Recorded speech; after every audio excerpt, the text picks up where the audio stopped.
Greetings, all praise the King. Welcome to Eyewitness, an eye with an eye.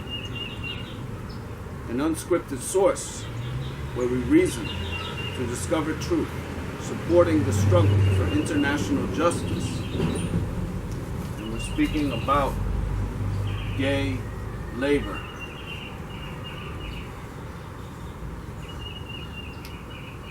Seems like a real small topic. Nevertheless, this is a big deal. You know, the original meaning of this word means happy, right? So, the English used the word happy to adapt to what they call a homosex.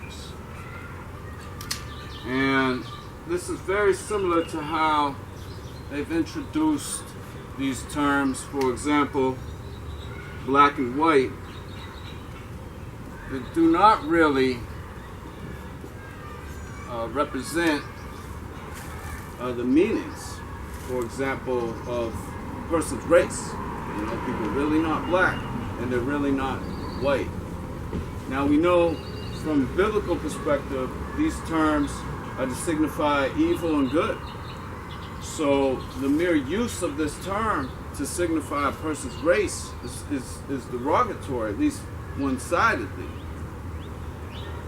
This is similar how they've used this term, which was originally mean happy, now to refer to these kinds of individuals, the homosex. But this is the antonym, whereas this is not derogatory or negative towards that people, but positive, because, you know, happy is a good thing, right? So the word itself exists, but the concept is not real. People may think they're gay. People may think they're black, but the reality is they're really not. They're really not. It was a word that was used. There could be another word. It could be gray. Gray could be the color of black. You know, if you look it up, it's the darkest color. Let's pretend. Then they would call themselves, I guess they would call themselves gray. But it seems strange to think about it like that. I'm gray, man, I'm gray. You know, but your skin really resembles gray just as much as it does black. You see what I'm saying? So, these are just words, but the concept of the idea is not natural. The people are really not gay. The Creator did not endow these kinds of attributes upon mankind.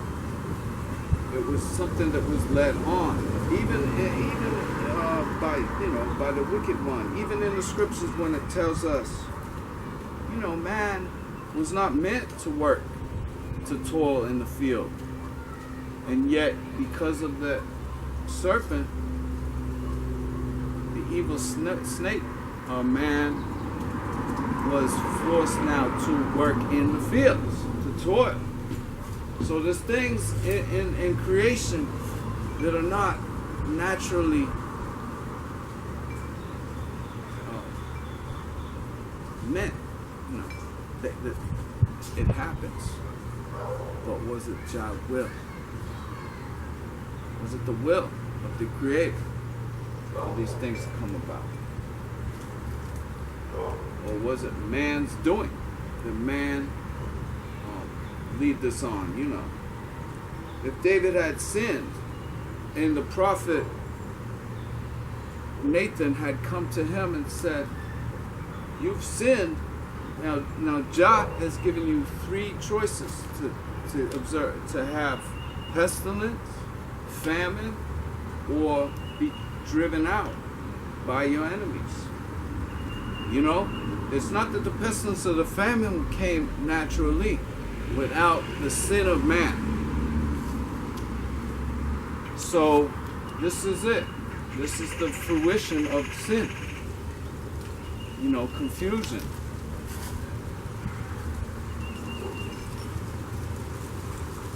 utter confoundment.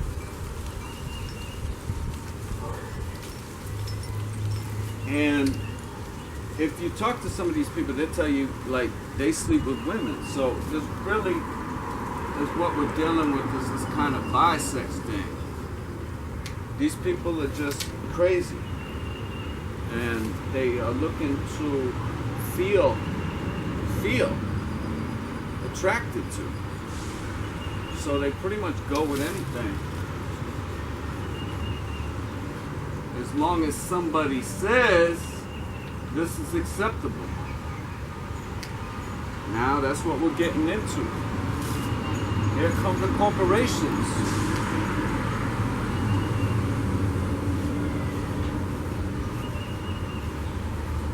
They looking to produce money, profit.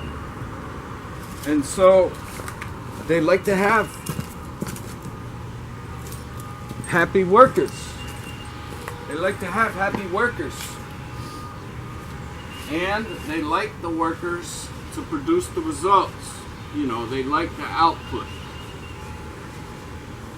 And it so happens to be that some of these people make excellent workers for these corporations. Now, you mostly have to think in terms of service. Because these are where these jobs, like when you think about the gay sex, you think about a restaurant, a waiter, for example. You don't think about as much about construction industry. You might think about a hairstylist. You know, so there's certain jobs that these people fit into a little better. Nevertheless, we've spoken about the branding, social branding. And what these corporations are looking to do is to produce profit. Like I said, they would like the maximum amount of benefits from the minimum amount of input. And so they're leaving it up to their employees to do the work. Now, they know that the world is becoming accepting of this way. And so they have kind of a mini economy going on, whereas they can promote themselves as being associated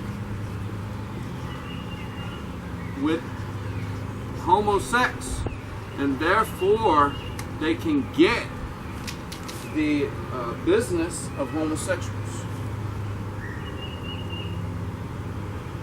So when you go to these so-called gay pride parades, you'll see lots of these corporations with their banners and their slogans, you know, making it clear that they support this lifestyle because they realize that these are the consumers. These are the people that are not concerned about what they're purchasing today will affect the future of the planet. They just want it, and they want it now. So, in the same way, they also want acceptance,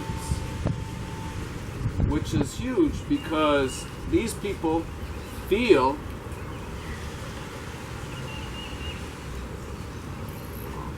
left out.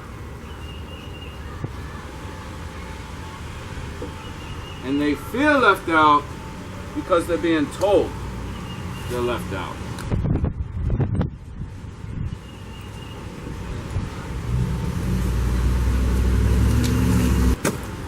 So here come the corporations now to tell them that we accept you. And I didn't use the pink earlier because I didn't want the symbolic gesture of homosexuality related to pink, but nevertheless pink is the appropriate color because we are dealing with a kind of trend. There will be more homosexuals or bisexuals in the future, you know, so-called self-declared bisexuals, homosexuals, as a result of this acceptance. You see, so once people see this is where the world's moving, where the world, like they said, down Beast Street, they assume that if they travel in that direction, that it will benefit them. You know, broad is the way. to destruction.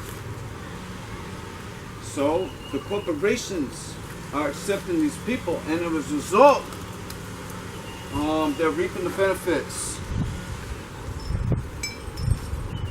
of the labor, which is increased. You know, you got more hands because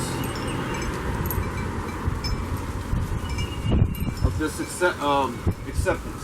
The people feel that the corporations are doing them a favor. Yeah, so they're loyal to their master.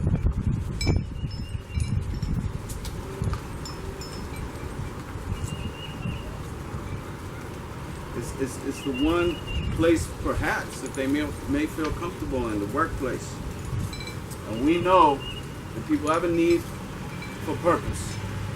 Right? They like to feel that like their life means something. And so if they go into this workplace and they feel comfortable and they feel accepted and they feel purposeful, then they will be serving to those gods. Other confoundment. So the idea of gay labor is big, you know? It's a big thing today. It's huge. These corporations are looking to benefit maximum from this strange group of individuals. They are using technology, you know, it's moving into a virtual world. People are using those devices, this artificial intelligence, they do the work, they say for them, remember for them. They try to make pretend that in the future, these people don't, nobody will have to work. Everything will be done by robots. And this is obviously an illusion. But those robots, nevertheless, are serving them and their causes. When they speak about people who won't be working no more, they're talking about themselves. But they still will rely on these gay operators.